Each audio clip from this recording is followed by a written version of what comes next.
everyone, my name's Stonesy Boy and welcome back to Reading with Stonesy. Today we are reading chapters 22 to 23 or pages 102 to 115. And without further ado, let's begin. 22. Chapter 22, I guess. Chapter 22. Olivia and Harry decided to move the house in the city, near downtown Hamilton and the police station. Initially, they almost passed on it. Harry couldn't do work needed a place to make it habitable to hire out someone else. It was too costly. Harry would have to ask Frank to help. The thought of stressed him out and almost quashed the whole idea then. It shouldn't have. Frank was his brother, for crying out loud, and they didn't get along, for the most part. Truth was, Frank was singularly the most selfish person he knew, and if he wasn't his brother, he didn't think Frank would be someone he liked. Sadly, the inverse was also true. The tension caused him to wipe his upper lip more and more. Olivia made sure he went to meetings by going with him, and her supportive presence was welcoming. It also helped her by going home with him, and also helped her from being home alone at night. She didn't like the night. Harry kept inviting Frank for dinner and the purposes of asking for help, and Frank declined exciting work responsibilities. Harry told Olivia that Frank suspected coming by would end up costing him. He thought Harry was correct, but she also thought it would be more simple than that. Frank's work did keep him busy, and the family had always been secondary to him, like something he had to deal with because it was expected of him, an obligation. They couldn't go ahead with the house unless Frank agreed to lend a hand. Let's be real here. Unless Frank did most, if not all the work, they couldn't consider the house downtown. Harry would worried someone would snap up the house, and they would sat around waiting for Frank to show up. Because of the state of the house, Olivia thought it was unlikely. The house, although situated in a convenient place, possessed the derelict air of a squatter's abode. To doubt the homeless people would be upset to see it sold. During this time, Dale and Olivia spoke to each other on the phone often. They were getting to know each other again, even though it would never be the same. How could it? They were both such different people now. Funny, before their unfortunate incarceration, she felt powerful once in a relationship. Not to say she never had to take her shit from tried being advantage of him. No, it was more like he would do to her more than she would do for him. But he loved her more and she loved him. Nothing would be inconvenient for them if they helped her. They remembered once phoning him after a night with their friends, drunk at a house party, asking him to come pick her up and drive her friends home. He did it, no complaints without an expectation or repayment. Even when her friend Heather puked in the back seat, he cleaned it up the next day before she could. And by the time he showed up to the coffee and bagels, the car was spotless. If that were her, she wouldn't have picked them up. He would have told him to call a cab and fallen back asleep before he hit the hang up button. Strange to think such thoughts now, years later. She ever thought she took him for granted. In retrospect, maybe she did. Now she felt afraid and excited at the same time. What did he think of her? He had so much baggage now, scared externally and internally. She refused to leave the house and meet him for coffee. She felt safe leaving the house with her dad and didn't feel comfortable with anyone else. He offered to chaperone her around, and he turned to him without structuring adequate words. Unable to describe him in terror, offer inspired. She just couldn't do it. Not yet. All those faces in the crowd, and one of them could be him, the jackal, and she couldn't allow it. Stalking her, waiting for the moment when she would be vulnerable to take her away from him again, and just end her. Odd considering she would go to the meetings with her dad. Her dad made the outside world appear not so scary. Like he carried a staff of safety with him. Or it could be as simple as Harry being her dad. Livy thought it was better to stay home and reflect the safety, with the alarm chain under her shirt, ready to depress the moment despite gallant offerings of Dale's protection. And that's what she did. Stayed warm and comfortable inside her while welter piled up beneath her windows, brightening up the night on the crystalline white carpet while contemplating a new house.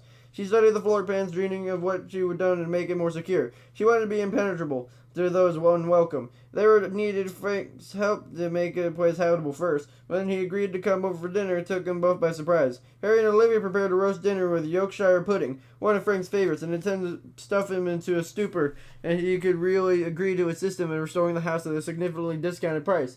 Free would be ideal, but knowing Frank, unlikely. They fed him, both Harry and Olivia drinking Coke and being unusually accommodating and nice to Frank. One of them was already on top of his plate with roasted potatoes, forked more meat on his plate, and be up in a flash if he needed another drink. This served to provoke a squint-eyed, suspicious gaze from Frank. Frank, leaning back and dabbing his mouth with a napkin, said, "That was wonderful. Now I've been fattened up. You two can schemers tell me what this is all about." Harry said, "Schemers? What do you mean?" Olivia feigned shock and raising an eyebrows. "For the past 2 weeks you've been trying to get me over for dinner. Even I know I'm not that likable. And roast beef? Olivia hates it. She always has." Olivia said, "I can't believe you remember something like that. I'm a genius. I remember everything. So what's this all about?" Olivia said, "Proclaiming yourself a genius doesn't make it true." Harry shot a reproachful glance at Olivia, his neck apple bobbing, and said, "We want to buy a house." Frank held up his hands. "Whoa, we talking a loan? You know the interest rates are fluctuating like crazy right now. The market isn't all that steady. I don't have that much ready cash if people think you know. and I don't feel comfortable. Harry said, not alone. I could buy the house. That's not the problem. The problem isn't quite a fixer-upper and not much of a fixer. But you're a successful businessman. A contractor, no less. Frank rolled his eyes. Your flattery is transparent and ridiculous. So what? You want me to fix it up for you? How much free time do you think I have? Harry said, for now, all we want you is to take a look at the place with us. Maybe knock a few more bucks off the price then. Give us your opinion on what its work needs to be done. What if my opinion includes knocking the house down and starting over? Then we won't buy it, and you have to save a ton of cash. Come on, man, I never ask you for anything. All right, I'll do it. Make an appointment for tomorrow. You're lucky I have an opening in my schedule. Harry said, perfect, thanks, Frank. Olivia said, looks like you earned yourself some pie, Frank. Apple? Of course. With French vanilla ice cream. Frank grinned and rubbed his hands together. Olivia stood with a smile faded. He said, just curious, would I have gotten pie if I said no? Olivia smiled and said, don't be crazy, Frank. Of course not. They all went to check out the house the next night, and the temperature had nerve dropped to negative 74 degrees Celsius. Harry ran out of the car, stared at it warmed up, and sprinted right inside, like someone was chasing him. Once inside, he said, damn, it's cold. My hair is froze immediately. Frank sneered and said, pansy. Olivia liked and disliked the cold weather. She liked it because she could wear a token mitts over her injuries and the purple token matching scarf with the flattering in her skin tone. She disliked the cold because it was cold. But at least she was able to wear her knife around her waist without looking like a weirdo. Her bulky winter coat covered it nicely. She had to cut a hole in the pocket just as she could reach it from the inside. She didn't tell her dad because she didn't think she thought of it a little paranoid. Maybe it was but hell. She felt better when it like that to so screw paranoia. It made her feel better to be able to get it with that ease. She kept touching it, a physical guard against terrors of the outside world. A real estate agent wore blue eyeshadow, a lot of it. Her hair had been sprayed into a helmet. Olivia doubted a bullet would penetrate the shell of the chemicals protecting it. That saved her from being full and ridiculous was her smile. It radiated genuine warmth, and Olivia could picture what she was like as a child because of it. Following her aromatic trail of perfume and hairspray, Frank and Harry and Olivia toured the house. A bungalow featuring original hardwood floors and cluttered claustrophobic tiny rooms common in older homes. Olivia liked the place, although it apparent even to her there would be a lot of work to do. The pictures of a real estate site exaggerated with many qualities and being hiding others. Since it was a single story, she would have the fear of being strapped upstairs. To her, there would always be an escape route, and if there was a jump out of the window like an action movie star, the ground would be a lot closer to meet her. They followed the real estate lady, Grace, to the set of double doors. Beyond the doors was the backyard stretched out before them, a surprisingly large lot, unheard of in a city. Usually people were crammed on top of one another, and you could reach your hand out in the window inside your house and touch the neighbor's home. Olivia loved the backyard. Perfect size for what she wanted to implement next. Frank studied the structure of the house, feeling the drafts of the windows, flushing toilets, kneeling down near the floorboards, the study and the concentration. She examined everything with a frown, causing Grace to peer at him from time to time, intuitively knowing that the sale depended on his say-so. Olivia knew Harry liked it too. He walked around wide-eyed with his cheeks curved upwards. What did Frank think? Hard to tell when he wore his professional, unreadable face like he did now. Did he hate it? She hoped not. She touched the hand over the knife, the hole in the pocket. In times of stress, the knife provided comfort. She wanted this house. It possessed potential. This little house in a huge lot. It would be nice to knock down a few walls and open up the place. She thought she could do it, not even without Frank's help. She found that she wanted to do it. The idea of building, creating thought on a present feeling. During the entire brief tour, which Olivia lasted eternity because she really, really wanted the place, Frank merely grunted and nodded or frowned. He scribbled fiercely into his notebook while Grace exposed the finer points of the older home, situated conveniently with the city. He didn't speak to him until they were in the car and headed for home. After promising Grace they would call her soon, Harry would prod him, producing loud sighs as he drove and glaring Frank expectant for some sort of comment. Frank kept quiet until Harry elbowed him in the arm while reaching on the radio, trying to sell out an accident. Olivia smiled in the back seat. Hey, what'd you do that for? Sorry, I was reaching for the radio. The radio's over there. My arm, which you dug your womanish elbow into, is right here. Womanish? Can the elbow be womanish? Yes, yours is distinctly feminine. Yeah. So what do you think of the house? Oh, you should definitely buy it. Really? Olivia straightened in the back seat and leaned closer to hear. Felt the seatbelt tighten on her shoulder. For sure. It would cost to repair you more than you'll get back from resale. All in all, it's not bad off. Some rewiring needs to be done, some plumbing, and there's quite a few areas with water damage. Have to get behind the walls to see if the wood is rotten, but relatively inexpensive for what you'd have to get back on it. Oh, and the roof looks suspect. Relatively inexpensive. What is that because you're trying to give me a family discount, little brother? Huh? Discount? Yeah, significant discount. Frank's mouth tightened as though he'd been bitten to a lemon. He said, well, I don't know. It's winter. I've got not too many jobs going on. It'd be good to have income coming in. Are you telling me you're intending on charging me full price? Well, maybe not full price. Like 5% off? I was expecting 2.5%. Harry's hand kneaded on the steering wheel. His lips disappeared into a line. Olivia knew the look. It was the look she had got when she arrived home late from the high school party, or the other time she found a joint in the pocket of her jeans. Harry was about his stack. Frank could see it too, and he shifted his seat, positioning himself further from Harry. Are you fucking kidding me? I know you can be a bit of a robot, which is probably why you're so successful. It was a bit too much. I never wanted to bring this up. I never thought there'd be a situation in which I had to. But Frank, you're going to do this for free. I'll pay for the supplies it costs, or for what you get from them, and you're going to do work for free. You owe me, Frank, but that's, you owe me.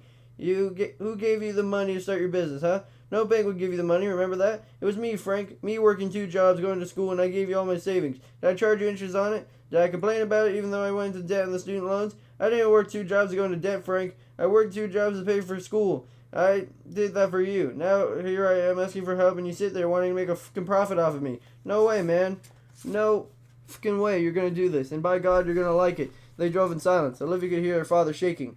Harry didn't get mad often, so when he did, he realized a few years' worth of anger. Frank kept his face turned towards the passenger window. Street lights flashed on the hair. Frank said, okay, I can do that. Mollified, Harry's shoulders dipped down and said, good. Well, when you're right, you're right. The wheels turned underneath them, and the winter wind pushed against the windows. Olivia exhaled, glad the tension had passed, and ecstatic they're going to buy a house. Frank said, did you say, by God, you're going to like it? I might have. Olivia said, you definitely did, Dad. Frank flashed his teeth and said, do I really have to like it, Harry? Really? Struggling to keep a straight face, Harry said, damn right you do.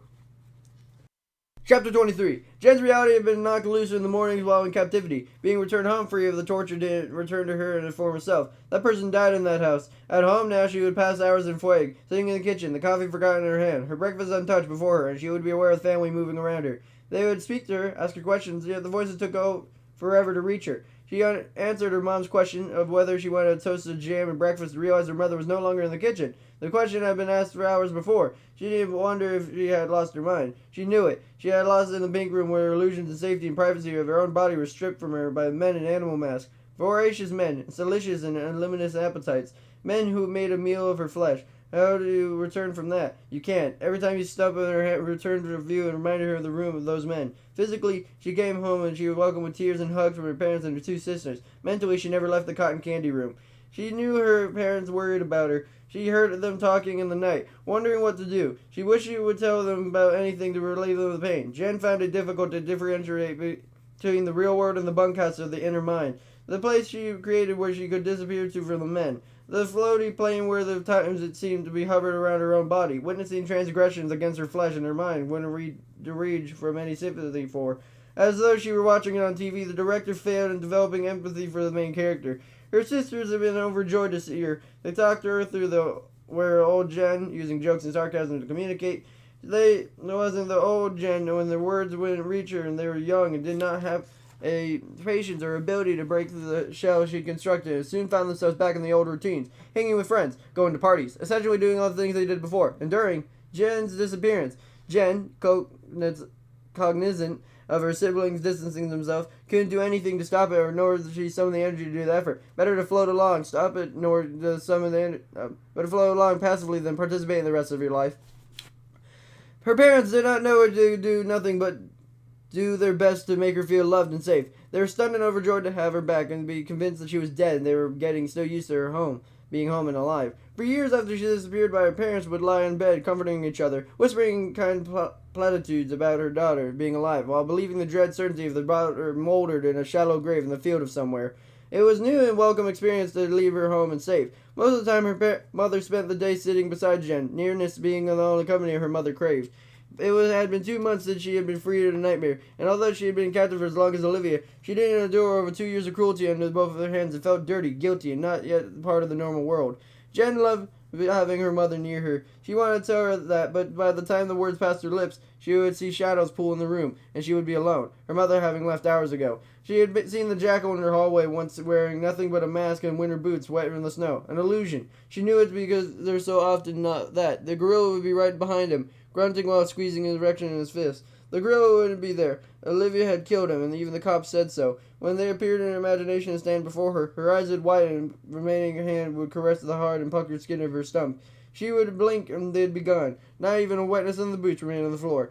Sometimes, at night, she could hear breathing in her closet. As she watched the door creep open and noisy hinges, the clothes jiggled on the hanger, and the head of the jackal would emerge from the darkness with the red eyes glaring from her behind the mask. She would whimper, go into place in her head, and flash out of the time. It would be morning, and her stump would be red and chafed for all she rubbed all night. The visions would come upon her at any time. They had no control over them. How could she ever feel safe and get past what happened at any moment her tormentors appeared before her? She needed help. She couldn't go on forever. She would visit the room in her head one too many times and never return from it, comatose and unresponsive for the loving administration of your parents. In the back of her house, past her backyard, the trees crowded together, her leafless branches holding the hands of the dense line. Snow provided a white floor, and the scattered detritus in the trees marring an otherwise pristine surface. The land behind her home was owned by a government and was intended to remain a green space, never to be developed. It was kind of the main reason her parents had bought the place years ago. They declined putting a fence up along the back, so they would walk to the back door into the woods. She loved the woods before she had been taken. Spent many hours tracking through it, falling past, squatting down to examine animal tracks. A few square kilometers, it would be almost impossible to get lost inside. If you would just walked in a straight line, you would end up in the road and walking into another suburban area. She felt at home in there at one time. Not anymore. She couldn't even convince herself of leaving the house. Not without her parents. Even then, she would shake and tremble, and her eyes darted everywhere, examining every dark corner and shadow, waiting for the vision of the real jackal to appear and strike her down. Better to stay home. Jen spent most of her time in the bedroom, staring out the window, overlooking the woods. In those dark spaces beyond her window, she saw the gorilla and the jackal the most, and the shadows emerging from the outline of the trees. Too often she would catch a sight of them along the edge of the forest, and the heads craned up and watch her, unmoving. She would gasp, close her eyes, and open them. Sometimes they would still be there, though they weren't real. She wished her mind could believe it. They had done terrible things to her, said hurtful and evil words. After a time, the urge to fight them faded. Instead, she created a special place to escape to, and let them do their thing while she exhibulated the participation of a corpse. Terrible as it was, the minuscule, defiant part of her railed against the thought, and she wouldn't push it away. She began to believe she deserved what they had done to her. They did the best to convince her of it. A mixture of harsh words and kind tones, and their sick way. After time, the words made sense to her. How did this happen to anyone in some way they had earned it? They broke her down. She knew it. She had seen enough movies and written enough books about domestic violence to understand it.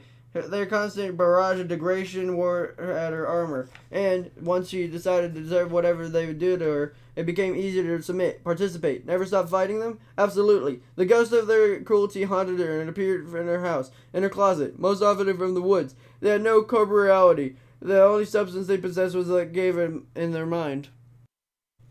Sitting in her bedroom, the TV droning in a dresser, wrapped in a fleece blanket, she changed to the woods and saw the jackal walking through the approaching her house. She dismissed it, although her heart beat faster in her breast.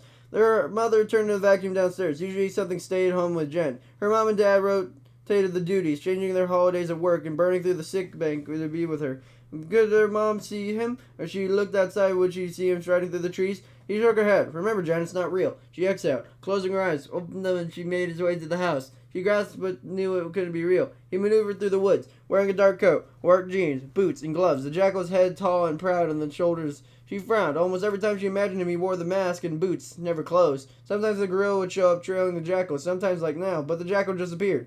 He walked through the tree line and stepped into the backyard with a determined and confident stride. She pulled her alarm chain out and under her shirt and let it dangle in her chest and rubbed it on her stump, pressing her fingers along the hardened skin. She forced her eyes to take in the TV, some talk show. She concentrated on her words and creased her brow softened. She peered into the backyard. No one stood there. No one walked there. She sighed, staring into the forest and now the snow in the backyard. Were her footprints in the snow? No thought. But when they were gone, the floor was dry, wasn't it? If that was true, and she goddamn knew it was true, then why were there still footprints in the snow? Could it mean her delusions became more advanced? Constant practice can do that. Practice makes perfect. A thump sounded from downstairs, heard over a vacuum. After a few seconds, the vacuum motor died off. Silence from downstairs. Jen clicked the TV. Mom, Jen said, or thought she did. She scratched her thumb. A creak sounded. She knew the stair that was. Fourth from the bottom. Mom had been at her dad to fix that for years. Someone was in the stairs. It had to be her mom. Maybe her mom did hear her. Unlikely, though. Even if she had spoken, it was too soft and no use unless you were in the room with her. Her hand drifted to the alarm around her neck. Her thumb ran along the talk button.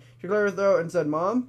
No answer except another creak near the top. That step moaned under the weight of her father. The girls and the other were too light and disturbed. Someone big crept toward her. A dream? A vision? He'd spoken for. Or, like the many other things, did it occur only in her head? No, she had spoken. A vein jumped in her neck. She started to open the bedroom door, afraid to blink. The jackal appeared, framed in the doorway. Light reflected off his eyes deep in the mask, trying to outwardly glow. A knife dripped blood into the hardwood floor. She could hear it, more detailed than any previous illusion. The thump of the downstairs, the blood on the knife. Did something happen to her mother? This had been a dream then. She would wake up and find her mother alive and well, covering her in a blanket and telling her everything is fine. The police said it would be very unlikely to ever see the jackal again. You gotta risk it, they thought. This couldn't be real, could it? His chest heaved under the dark coat. He stepped into the room, his tread heavy in the tent. She could smell him. He stank of outside and sweat. He said, "Are you real? Time to take you home, my sweet Jen." His voice was muffled, echoing from behind a mask. "So you're real then?" He held up the alarm on the chain, making sure he saw it. He lunged for her.